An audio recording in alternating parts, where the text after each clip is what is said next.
no, you don't understand. You are going to use Brad Pitt and Mark Wahlberg. And that's when Duffy said, I have it here in my contract that I get final say on who to cast. And yeah, and that's when he stopped taking calls. And as Duffy tells it, that's when Harvey Weinstein picked up the contract and said this contract and tore it in half. And from that point on, that's when he couldn't get them to return calls. That's what I'm saying. Yeah, it's in the documentary too. He's looking. It's a scene where he's just staring at the camera because nobody's returning his calls. And they put it in turnaround, and that's when he went and made it independently. Although I'm sure there's a point where he's thinking in the back of his head, you know something. Brad Pitt, that's one I fucked up right there. No. To this day, he even says that he went right because the thing is when you see the film, it's a great fucking film. No, these two guys are good in the movie, and I like the movie. You gave the movie to me. It took me a while to kind of because I watched it. I still don't think it's like great. But I like it better than what I. Well, it's perfect on DVD. It's an example film that I use that and what was the film I'm always referring to with it the Gun Fu movie with Christian Bale. Oh man, I love that movie. Yeah, man. no. But I'm trying to think of what it's called. Man, and everybody out there saying it's called this asshole, and I'm blanking because it's the middle of the night. And it's a one word. I'll find you look it up. Here. God, it's right on the tip of my tongue. Anyhow, these are movies that are really great if you discover them. That when, the way I watched Boondock Saints is I literally pulled it off the wall at Blockbuster and said, hey, this looks cool. I'm going to take this home tonight and watch it. And I sat down with my roommate and watched it, and it blew our fucking minds. Like, how the fuck have I not heard of this film? Oh my God, this is so good. Equilibrium is the same way. Equilibrium is not a film that if it were advertised in a big way and sold as a blockbuster, that people would all walk out going, oh my God, what a great movie. It's one of those movies that your friend says, you need to check this movie out. And you watch it and you're like, how do I not know about Equilibrium got screwed major because that was a movie that was actually screened to critics and then pulled by Miramax. And people were loving the movie. And we Leon and I were fortunate enough to see it at a screening, and we're like, you guys talked about it for months. We told everybody. It was an early morning screening. I had skipped it. And plus, it was myself riding for months. It was riding high. 2 years later, it's still riding high off of The Matrix. Yeah. And we said, man, you got to see this movie. You like The Matrix, you're gonna love this. And oh yeah, it's coming out. We saw a screening for it, and months later we were like, it's not a perfect film, but it's a fun fucking film. No, I like the movie a lot. But anyway, this movie, Boondock Saints, man. Anyway, they're making a sequel to it. They still don't know if it's going to come out on DVD or it's going to have limited theatrical release. But that cast is crazy about this guy. So you get the truth. You get to hear both sides of the story. I mean, which is something I always want to do. Now I'm sitting down with Troy Duffy, and he's been a real you got cool to interview guy. Troy. Cool. Yeah, no, he sat down with Bill Connolly, and they were really cool, man. And he's just sitting up there like making jokes about this guy's an asshole. Yeah, I never want to work that. I'm here because I'm working on my documentary about him being a fucking asshole to everybody. And Troy Duffy is just kind of like, I asked him the question. I said, look, you get asked this question all the time. I don't give a shit. Because I need to know for myself, because I saw overnight. Give your side of the story, because no matter how much you talk about it, not everybody knows. And he was very modest. Either he was always like this and just went crazy for a little while, or he just kind of chilled out after looking at the documentary. And he was like, hey man, look, I did that kind of stuff. He got advice when that came out to just ignore it. And he said that somebody told him, look, ignore it, don't respond. And that's what he decided to do. So he was silent and refused to do interviews while that film was out. And had he done what he's doing now, which is come out and go, yeah, I was a real asshole back then, and I learned a lot from that experience, and laughed about it, it would have completely defused the documentary. And that's what he's doing now. Yeah, now it's totally working. But back then, and his actors, those two guys who play the leads, they were just kind of like, that guy on the set, that guy was making that documentary. Fuck that guy, man. That guy's a fucking asshole. Well, he wanted money when he came out here, and I knew there was something wrong with him.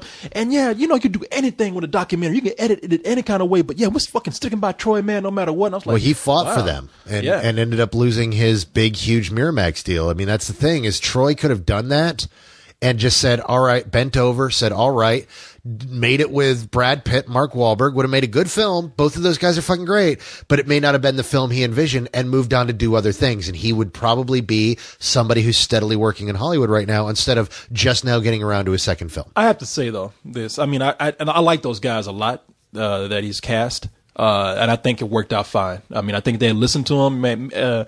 if he had listened to Harvey Weinstein, he would have had a bigger film, would have had a bigger career. Yep.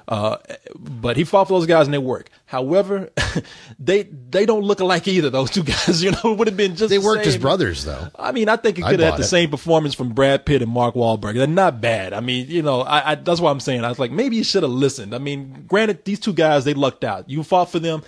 That's great. I think these guys will always go to hell for you if you ask them to. But I don't think it would have hurt to have Brad Pitt and Mark Wahlberg. I think that was a fuck up on his part right there.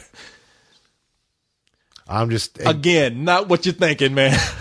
No, I know exactly what it is. Okay. What do you mean? Not what I'm thinking? Okay. I see that he's got a stack of business cards here, and right on top is a woman dressed as Wonder Woman, and it's got her name, and it says model, costumer, actor. I know exactly what the fuck this is. This is you get handed a shit ton of business cards at these things, Actually, and you're polite, you throw it in. Let me see. I'm gonna say this girl's name right now because she helped us out.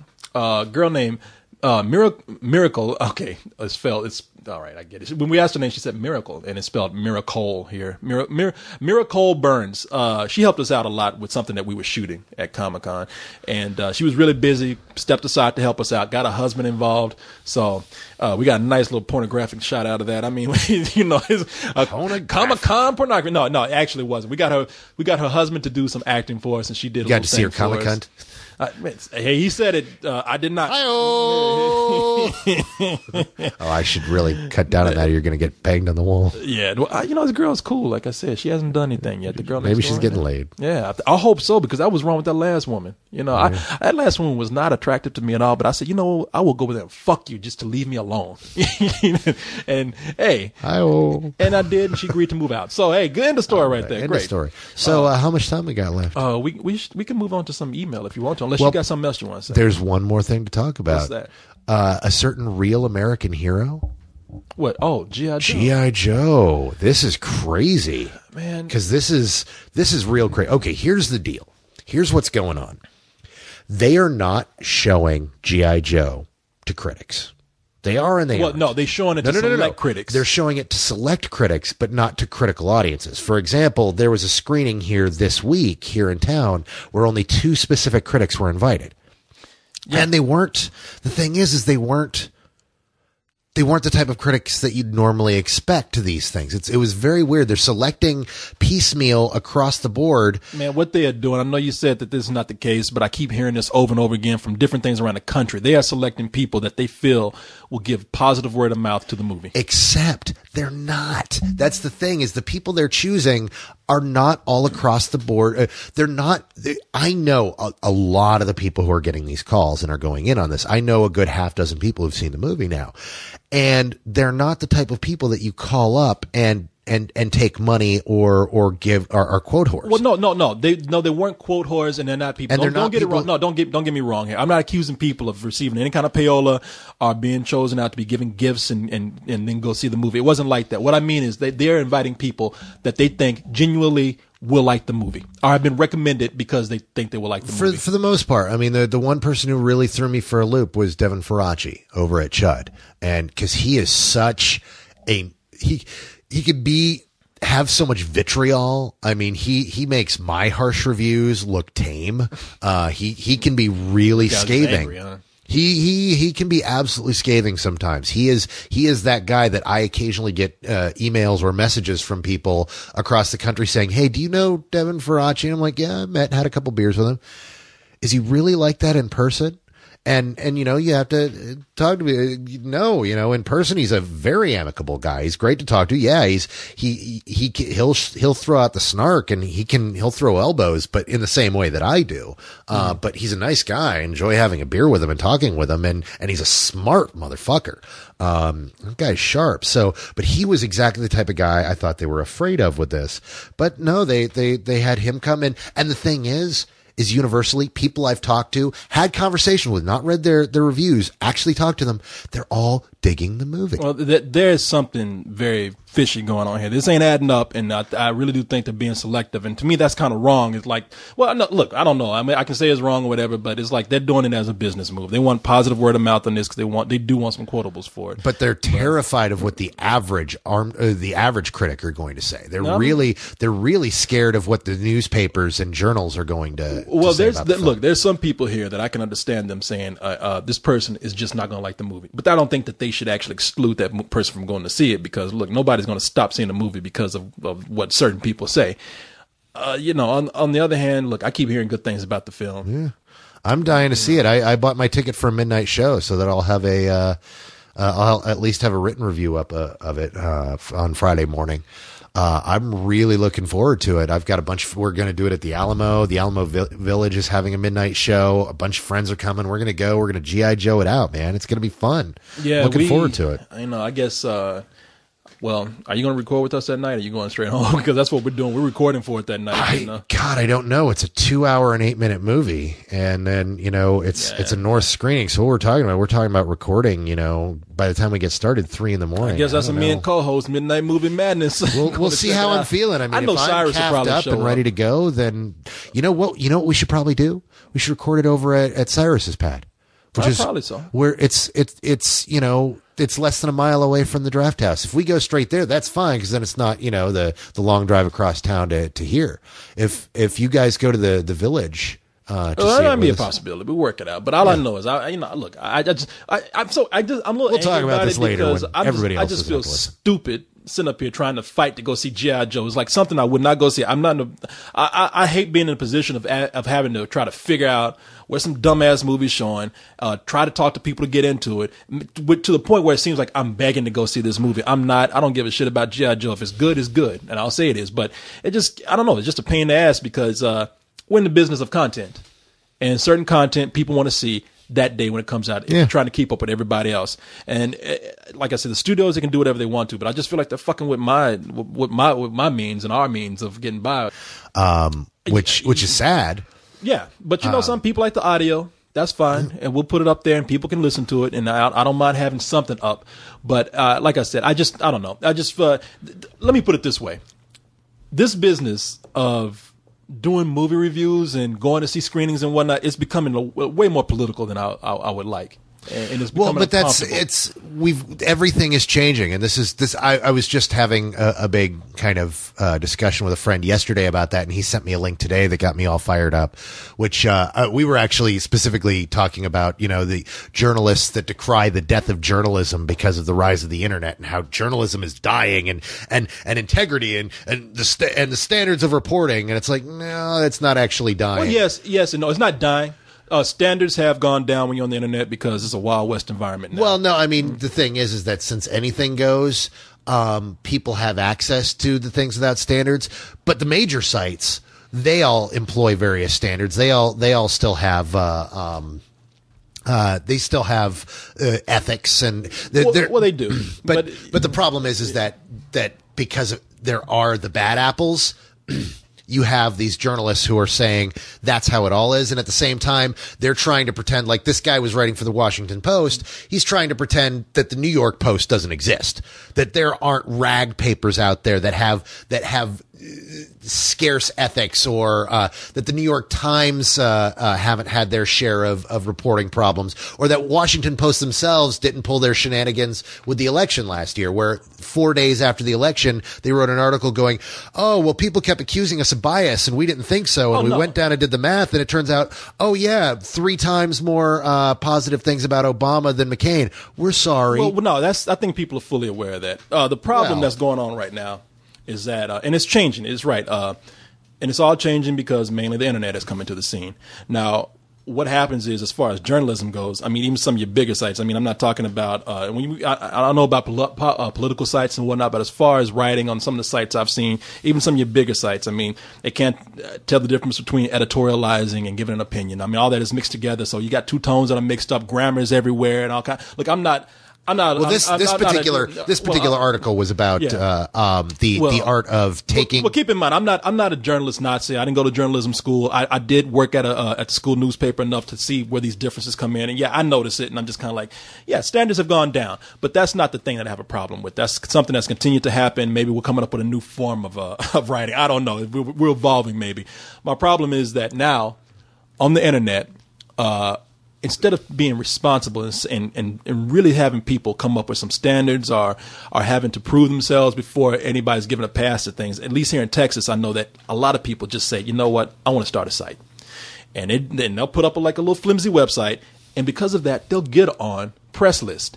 Now, being that this is happening, it's all becoming convoluted. I mean, there'll be certain days when we see people for a screening, we don't know where the fuck they came from. And you ask them, they're like, oh, I got, flimflam website.com. And I'm just like, see, this is what's going on. A lot of people are nervous because a lot of people who just come up out of nowhere can start writing for these reviews. And so the press is saying, you know what? These people who are coming up out of the blue, they're going to write about our movies no matter what. Let them have their website. Let them do whatever.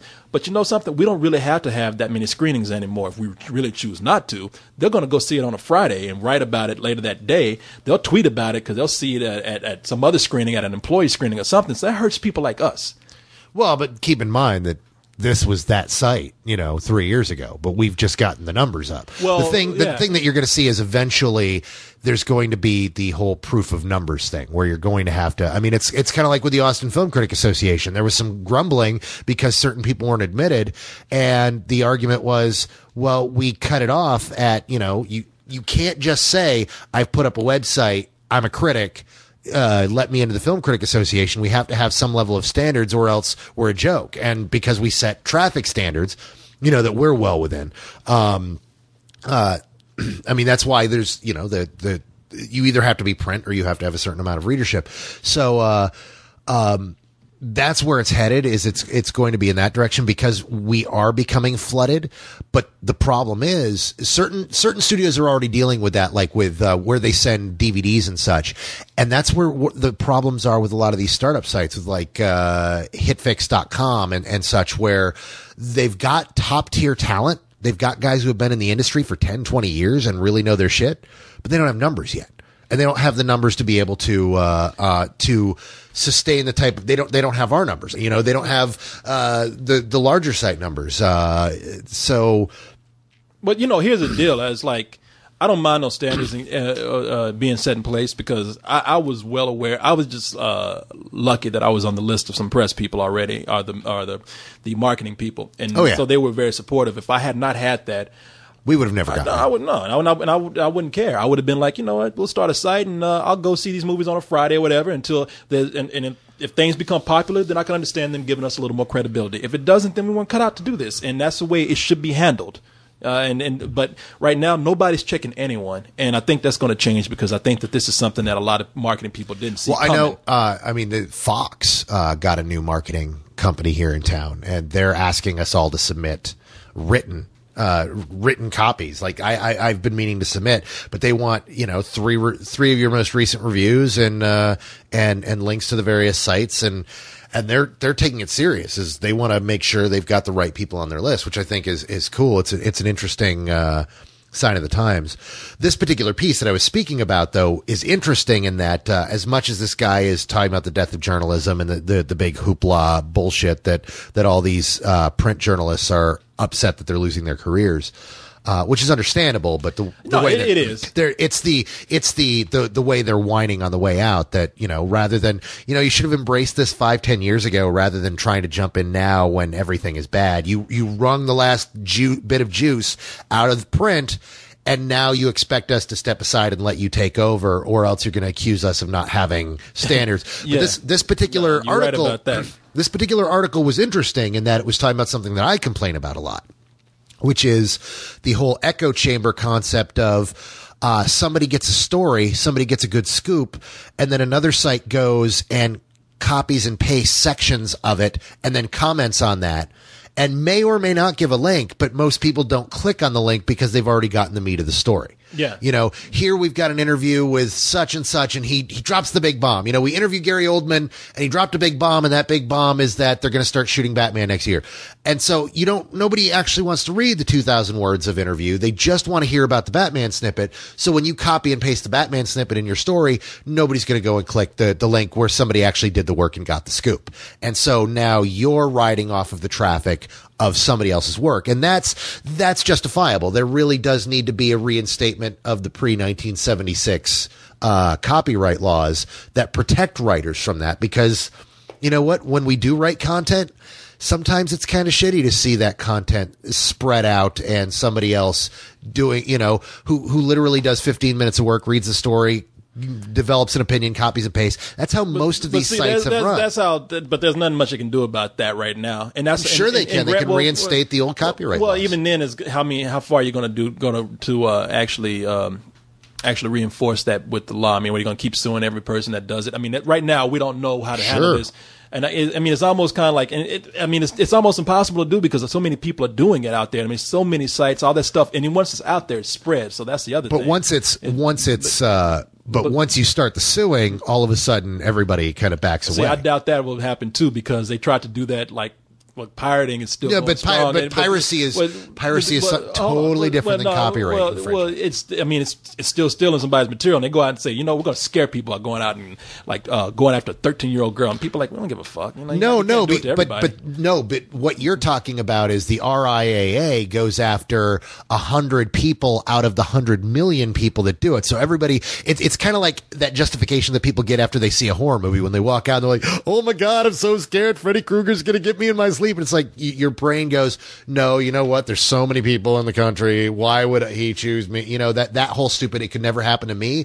That's how everybody feels about the piracy. They're like, it's never going to happen to me. Well, here's the thing about the writing on the internet. I mean, it's like snippets go everywhere. Sometimes you can't even find the source of where it came from. I mean, that's the problem with that.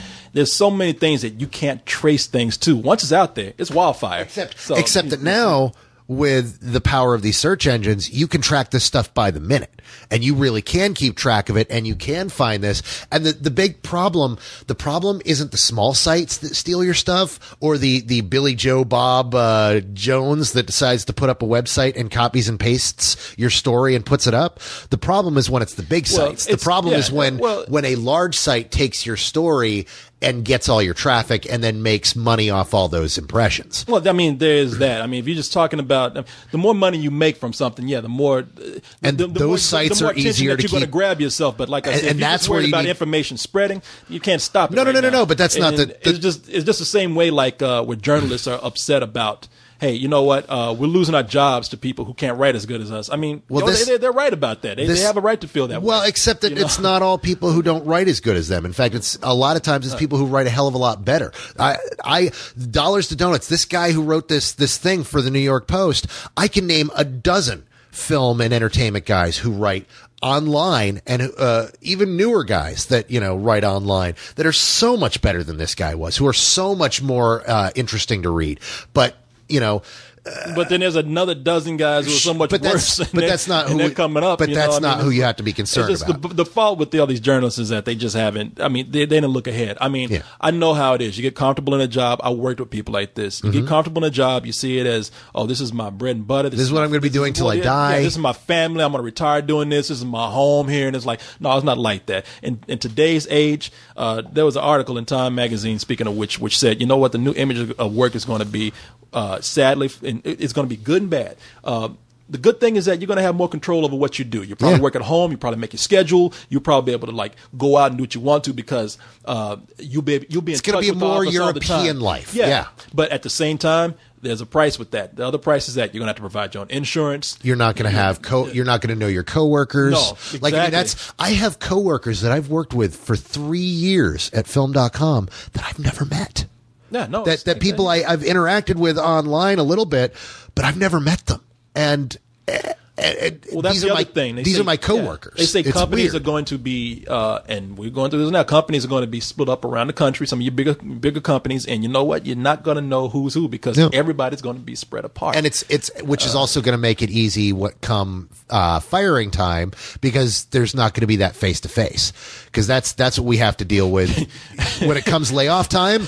You don't have, it's not, oh man, Bill got fired. It's, writer number 437 lost his job. Well, at least it wasn't me. Well, I've kind of seen that happen too. That'd be funny. You get a subject email. The subject says your body says fired. So yeah, you know that might happen. But yeah, I mean this whole thing with this new internet. I mean I'm behind the internet 100%. I love the way it's going right now. It's, I mean it's so great, much better than print. But well, yes and no. I mean I miss sometimes being able to have a magazine in my hand when I go to bed. Now I'm sitting up there with a laptop. But at the same time, but get a Kindle.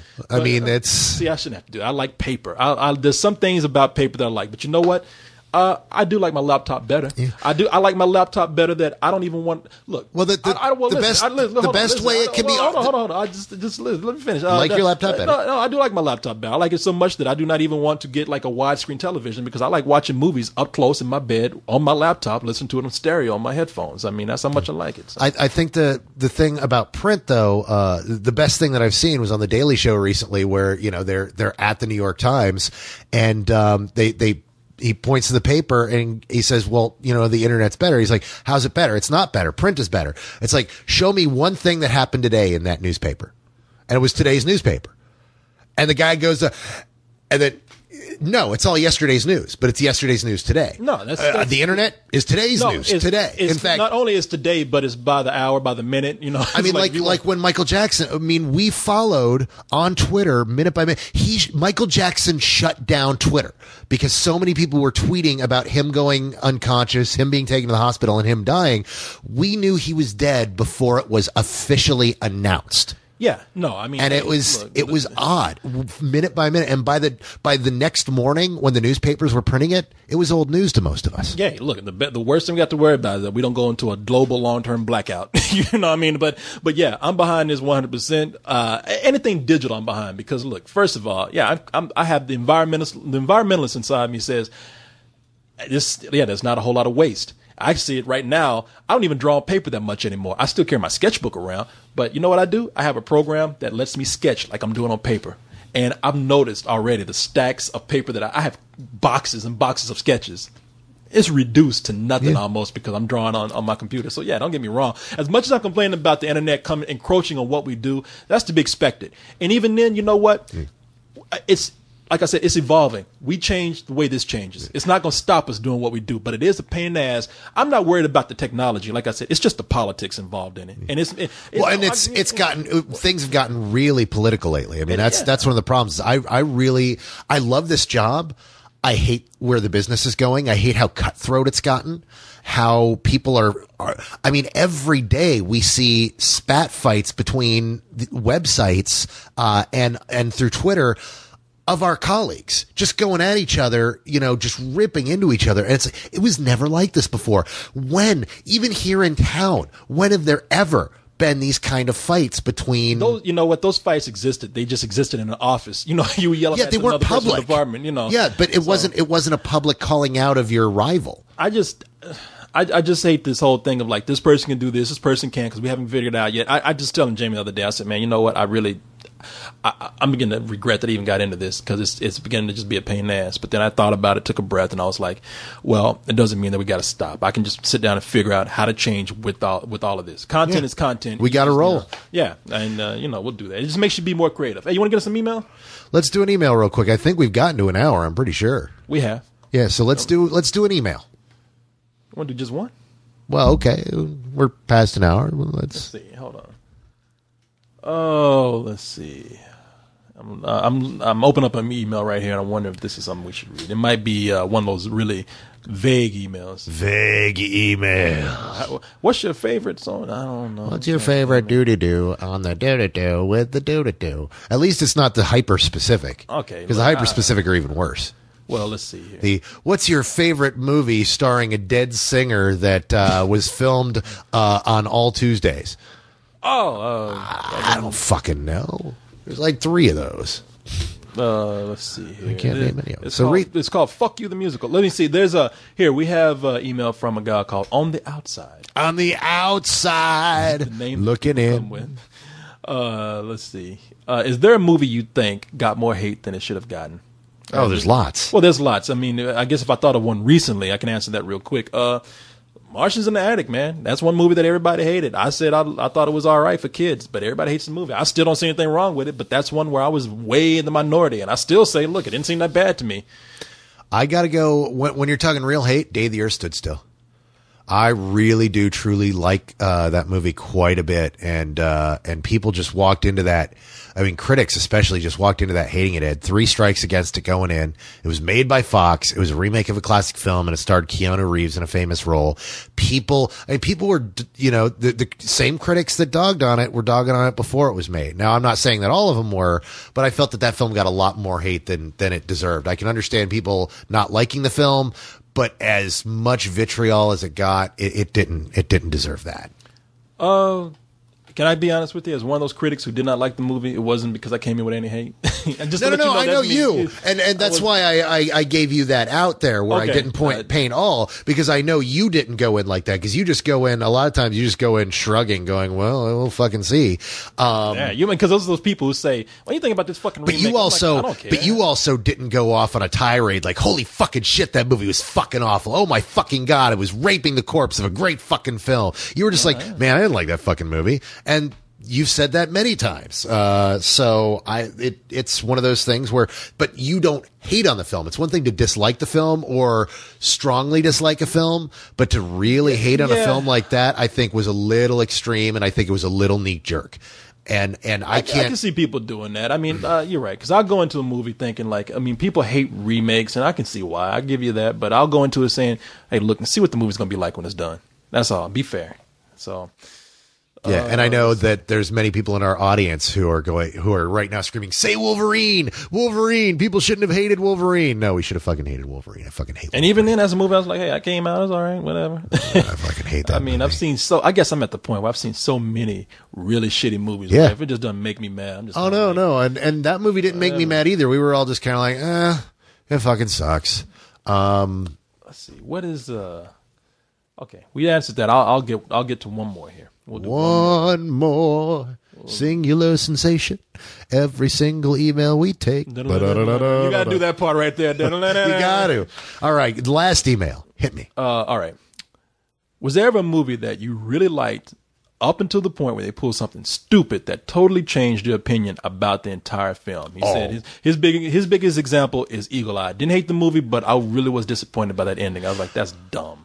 It wasn't the ending. I liked the twist a lot. I mean, I actually enjoyed the film. I enjoyed the film up to that point too. I thought it was fun. No, the one that the one that really sticks out is Country for Old Men. Hot Tension. I never saw that. No, because No Country for Old Men, No Country for Old Men is another one, but I keep railing on that. Hot Tension is the one that so pisses me off because it's so fucking good. It's this really great French the horror film, and it's brutal and it's raw and it's got you on edge the whole fucking movie. It's so fucking good. And then you get to the twist and you're like, no fucking way. And it's a twist so bad it ruins the entire fucking film. So it pulls the rug out onto you and goes, guess what's really going on? And you're like, that doesn't make any fucking sense. And when you go back and work it through mentally, it's like, no, that means everything we watched was a lie, that we didn't actually see anything true. So what was the fucking point of showing us that film? Because if nothing we watched really happened and it was a weird alternate version that we're never going to see what really happened, we're supposed to imagine how it really went down. Fuck you. And that film just really angered me. Like No Country for Old Men made me angry. This film made me angry. Yeah. I guess I could say No Country for Old Men because I mean everybody says it, but it really was a perfect movie for me up until that. Up until they did this thing where they had, like they say, had no ending to it. It didn't have the climax that that it promised to give us. So another movie that had a reveal, not really a twist, but I didn't like the reveal of it was Sleepy Hollow. Sleepy Hollow's been out for a while. Yeah. If it's a spoiler, you know what? Mirrors also ruined. What did Mirror do? Mirrors was really good and creepy. Again, another aha film. It was a really cool, creepy film until the demon comes out of the mirror and he starts wrestling around with this old lady demon. And that was just the silliest fucking thing. It was just, it was kind of dumb. Oh, here's one. Well, these two movies are kind of the same. Mirrors and End of Days with Arnold Schwarzenegger. I mean, the movies. Wow, okay, you're going way back. Okay, the movie that movie's terrible. Well, we're having fun with the film. I'm thinking like you said, movies that we liked up until the end. We were laughing, but then it got to a point where we just said, "I cannot even laugh anymore. I can't hang with you." Is when Rod Steiger says, "This 1999 is coming. It's a sign of the beast because it's not 1999." It's 666 upside down or something. It's like, oh, come on, man, you forcing that shit right there. 6661, really? No, yeah, that's what I'm saying. They just dropped the fucking one. It's like and turned it upside down. Because don't you think the end of days should have been 999 then? Yeah, or maybe it could have happened in 666. They didn't give a fuck. Or 1666. Fuck you. Yeah, that movie sucked. Sleepy Hollow. I loved the movie the way it looked. I was loving the film itself up until it got to a point where, if you know the real story of Ichabod Crane or the original story, it's left to the audience to decide whether or not the Headless Horseman really existed or not. And even then, they hint that okay, it didn't exist. They just want to chase Ichabod Crane out of town. And the Tim Burton film ended up being like a creature from hell, and I was like, you know what? I can't go there with this. Some people can, but I cannot. So that's one of them for me. Well, there we go. That's it. So that was a great show. It was very good. I like that. Great cap to a great weekend. A lot of good discussion there. A lot of good conversation. Got a little heated at times. It was awesome. You know what? We don't get heated though. We get mad. I think we come to the point where I said got a little heated. Where did it get heated? Really? Oh yeah, we had some good back and forth. Not like angry at each other. Just it got a little. It was when you say heated, I thought you meant like, hey, got a little. Guy was about to get it on right here. Like there was some sexual tension here. Some sexual healing. Yeah, no. So you know what? On that note, good night, everybody. Good night. Crotch was all red like a baboon and everything. Huh? Just fucking push the button.